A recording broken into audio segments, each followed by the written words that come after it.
Hey everybody, your pal Donnie Dow here. Today I am on Evansville's north side in the Lake Valley subdivision. This is bordered by Oak Hill Road and Pigeon Creek, and it was developed in the late 70s and into the mid 80s. Really interesting, but you can see a lot of the popular 80s architecture here. Many homes just like this. And you see that around Evansville.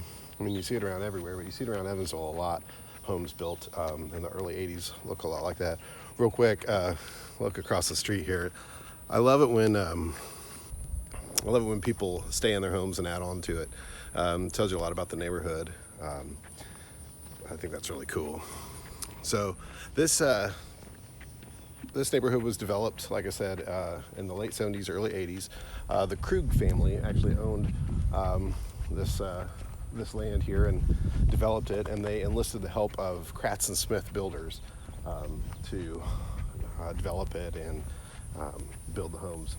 Kratz and Smith had just been involved in a situation with Oak Meadow, and I don't know what the details were, but they found themselves needing to develop elsewhere. So they were happy to help the Krug family with this area. So one thing that's really neat to me about this, and you'll see it coming up here in just a bit, is that this area was largely untouched for a very long time. But right where it meets Oak Hill, there were some homes built there. So what you have is a very obvious change between the architecture of the 40s and 50s and then the architecture of the early 80s. So, and it's evidence, and it's just so obvious if you're looking for it. And I think that's really neat. A lot of people live in neighborhoods that were developed at different times. You know, that's something I talk about a lot. But I think it's cool when the contrast is so stark, when it's so obvious. The market is still good.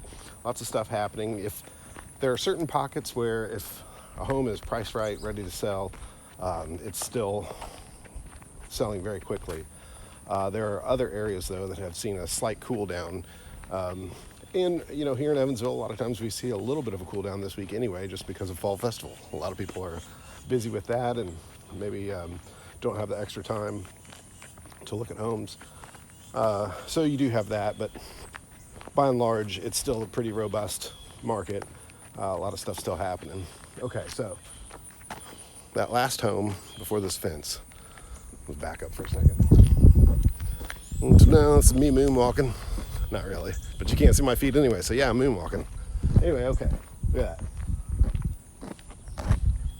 80s house, for sure, right there. Now, we walk just a little bit further to this next property.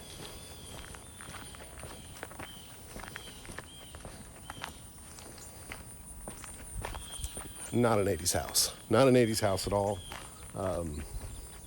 If I were to guess, I would say early 50s. Just kind of eyeballing it. But here's the other thing. So a telltale sign is this division here in the street, this border. And you can tell that this road used to stop here. And then they continued on with this little boulevard here to start the neighborhood of Lake Valley. And I just think that's really cool. Like I said, it's something that you can find when you're out walking. If you walk in your neighborhood and it's not like a new development, if it's an older development, you should see if you can find stuff like that. It's surprising how many neighborhoods are built that way. Like, look at this home. This is obviously not an 80s home. Big corner window, long, low profile, ranch. You know, I would guess mid 50s, early 60s maybe. There's a home up near the road that's built in 48. There's one up near Oak Hill Road, built in 48. There's a Storybrooke home that I would be willing to bet built in the 30s. So it's just really cool, and it's neat stuff around neighborhoods that like this that really interest me and kind of catch my eye, and I hope it catches your eye too. There's no wrong floor plan. There's just floor plans that fit certain situations and families and whatnot better than others. But at any rate, I'm glad you guys watch these videos. I really am. It makes me happy. I was gonna walk anyway, and of course I'm always talking, so it's just kind of a natural fit. Hopefully this car didn't run me down. But at any rate, if you or someone you know, she looks very perplexed that I was out here walking, talking to myself. Surprised no one's called the white coats on me. Anyway, though, if you or anyone you know is interested in buying or selling real estate here in Southern Indiana, please have them contact me. I think that once they deal with Donnie, they'll discover the difference is Donnie. Thanks. See ya.